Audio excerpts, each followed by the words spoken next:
तो आज हम लोग पढ़ रहे हैं जंतु रेशे के बारे में, है ना। जंतु रेशे और उससे वस्त्र बनाना, है ना।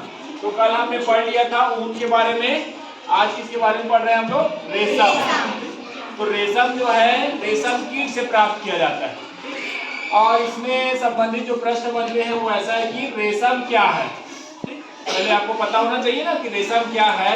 तो रेशम एक महीन यानी पतला धागे जैसा, है ना, मजबूत और दृढ़, मजबूत, है ना, क्या है, महीन, चमकीला और दृढ़ रेशा होता है, फाइबर रेशा। तो रेशा क्या है बोलो? महीन, मजबूत, चमकीला रेशा है, ठीक है। और किससे बना होता है बोलो? किससे बना होता है? रेशम एक प्रकार का महीन, चमकीला और दृढ़ रेशा होता है जो किससे बना होता है? ठीक है। इन रेशों से विभिन्न प्रकार के क्या बनाए जाते हैं? रेशमी वस्त्र बनाए जाते हैं। कितने प्रकार के होते हैं रेशम? दो प्रकार के। मुख्यतः कितने प्रकार के? दो प्रकार के। किसके आधार पर?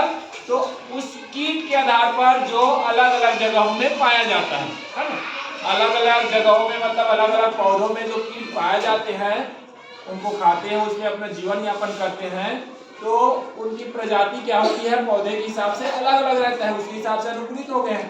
तो उनका जो रेशम है वो भी क्या हो जाता है? थोड़ा अलग अलग प्रकार का हो जाता है। उसकी मजबूती, उसकी चमक, है ना, वो सब क्या हो जाता है? थोड़ा अंतर आ जाता है उसके रंग आदि में, ठीक है।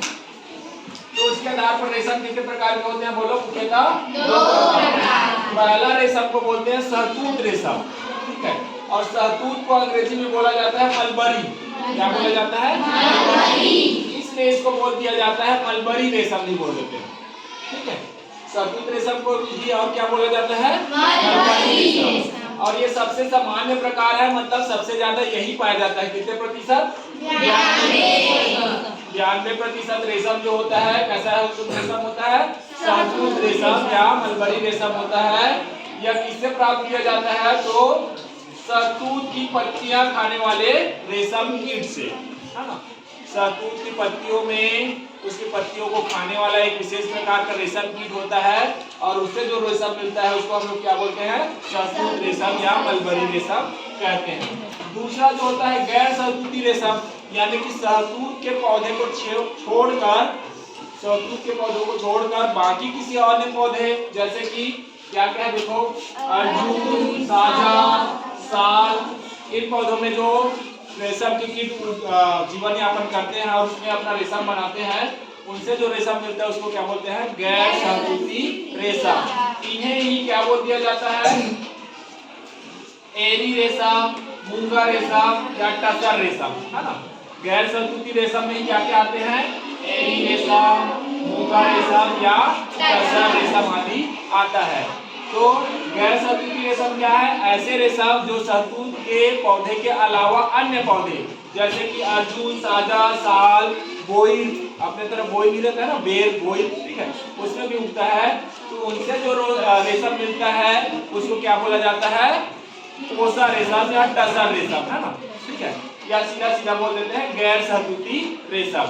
उनको क्या बोल दिया जाता है? गैर शहतूती रेशम। अलग अलग जगह के हिसाब से अलग अलग और नाम है, एरी रेशम, मूंगा रेशम या टसर रेशम, ठीक है।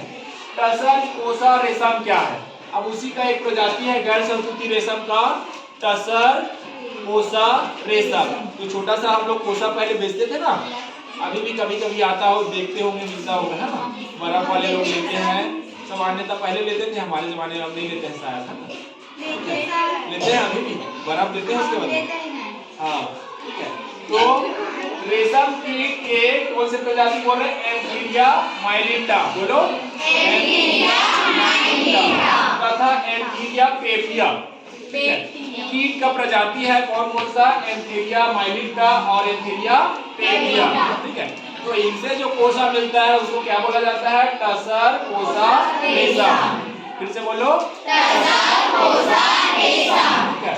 और इसकी खासियत क्या है? तो यह अधिक मजबूत होता है और ज्यादा पसंद किया जाता है। ज्यादा चमकीला है, ज्यादा मजबूत है, तो उसके वस्त्र भी जो क्या होंगे? ज्यादा टिकाऊ होंगे और इसलिए उसको क्या किया जाता है? ज्यादा पसंद किया जाता है। अगला सवाल है छत्तीसगढ़ में रेशम उत्पादन किन जिलों में किया जाता है? ठीक है, अपने छत्तीसगढ़ की बात करें, पूरे भारत का हो गया तो भारत का 92% रेशम कैसा होता है? शहतूत रेशम। ठीक है, अब उसमें से 8% जो है गैर शहतूती रेशम है।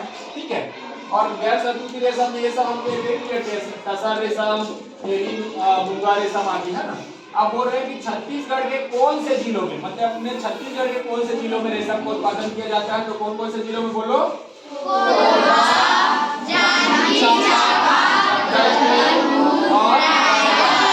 प्रमुख रूप से इन्हीं जिलों में कोसा का उत्पादन किया जाता है और बाकी जिलों में भी थोड़ा थोड़ा किया जाता है, मगर मुख्यतः इन जिलों में किया जाता है। आगे बोल रहे हैं कि इन जिलों में से कौन सा जिले का रेशम सबसे अच्छा माना गया है? ठीक है, तो कौन सा? क्यों? क्योंकि इसका जो कोसा रेशम है, यहाँ से कौन सा रेशम का उत्पादन होता है?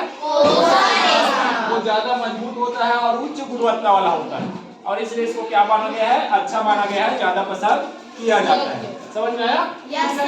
तो ये हो गया जंतु रेशम में रेशम के बारे में, सिल्क या रेशम के बारे में।